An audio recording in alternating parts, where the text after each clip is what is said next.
जहां एक तरफ महंगाई आम आदमी की जेब पर असर डाल रही है, वहीं दूसरी तरफ निवेशकों की सबसे भरोसेमंद मानी जाने वाली धातुएं यानी सोना और चांदी खुद अस्थिरता के दौर से गुजर रही है। बीते कुछ दिनों में कभी रिकॉर्ड तेजी तो कभी अचानक से गिरावट, और सबसे ज्यादा हलचल चांदी की कीमतों में देखी जा रही है।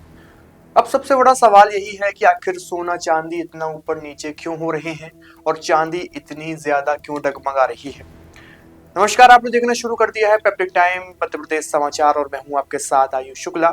आज की इस रिपोर्ट में विस्तार से जानेंगे सोने और चांदी की बढ़ती और घटती कीमतों के बारे में।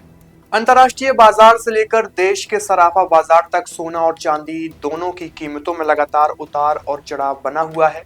इनकी सबसे बड़ी वजह है अमेरिका का डॉलर और ब्याज दरों को लेकर बढ़ती अनिश्चितता। जब डॉलर मजबूत होता है तो सोना चांदी महंगे हो जाते हैं और निवेशक इनसे दूरी बनाने लगते हैं। वहीं ब्याज दरें बढ़ने की आशंका के चलते पैसा कीमती धातुओं से निकलकर बॉन्ड और डॉलर की ओर शिफ्ट होता है। लेकिन असली कहानी छिपी है चांदी की कीमतों में आई अस्थिरता के पीछे। दरअसल चांदी सिर्फ एक निवेश विकल्प नहीं है, बल्कि इंडस्ट्रियल मेटल भी है। Solar panel, electric vehicles, electronics और मेडिकल सेक्टर, इन सभी में चांदी की भारी खपत होती है। ऐसे में जैसे ही वैश्विक उद्योगों की रफ्तार पर सवाल उठते हैं, चांदी की मांग पर सीधा असर पड़ने लगता है और कीमतें तेजी से ऊपर नीचे होने लगती हैं। चीन और एशियाई बाजारों से जुड़ी खबरें भी चांदी की चाल तय करने में अहम भूमिका निभा रही हैं। चीन की अर्थव्यवस्था में सुस्ती, मैन्युफैक्चरिंग सेक्टर के कमजोर आंकड़े और वैश्विक मंदी की आशंका चांदी पर दबाव बढ़ा रही है। वहीं दूसरी ओर ऐसे में हालात सोना सुरक्षित निवेश के तौर पर उभर रहा है, जिससे उसमें तुलनात्मक स्थिरता बनी हुई है। भू राजनीतिक तनाव भी बाजार की दिशा बदल रहे हैं, चाहे रूस यूक्रेन युद्ध हो, मिडिल ईस्ट में तनाव या फिर अलग अलग देशों में चुनावी अनिश्चितता। इन सब का असर सीधे कीमती धातुओं की कीमतों पर भी पड़ता है।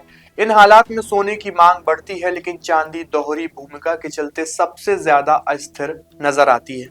भारतीय बाजार में भी सोना और चांदी अंतर्राष्ट्रीय संकेतों पर ही चल रहे हैं। डॉलर के मुकाबले रुपए की कमजोरी, इंपोर्ट ड्यूटी और शादी ब्याह व त्योहारों की मांग घरेलू कीमतों को प्रभावित कर रही है। जैसे ही रुपया कमजोर होता है, सोना और चांदी दोनों महंगे हो जाते हैं। बाजार विशेषज्ञों के मुताबिक निवेशक फिलहाल चांदी में शॉर्ट टर्म ट्रेंडिंग को लेकर तरजीह कर रहे हैं, जबकि सोने में लॉन्ग टर्म निवेश बढ़ रहा है। इस वजह से चांदी में तेज उतार चढ़ाव और सोने में सीमित दायरे की चाल देखी जा रही है। तो कुल मिलाकर साफ है, सोना अभी भी निवेशकों का सेफ हेवन बना हुआ है, जबकि चांदी सबसे ज्यादा संवेदनशील और अस्थिर धातु बनी हुई है। बाजार जानकारों की सलाह है कि जल्दबाजी में निवेश से बचें, लंबी अवधि की रणनीति अपनाएं और वैश्विक संकेतों पर नजर बनाए रखें। आपकी इस पूरी खबर को लेकर क्या राय है, कमेंट बॉक्स में अपनी भी प्रतिक्रिया दीजिए। बने रहिए पेप्टिक टाइम के साथ। शुक्रिया।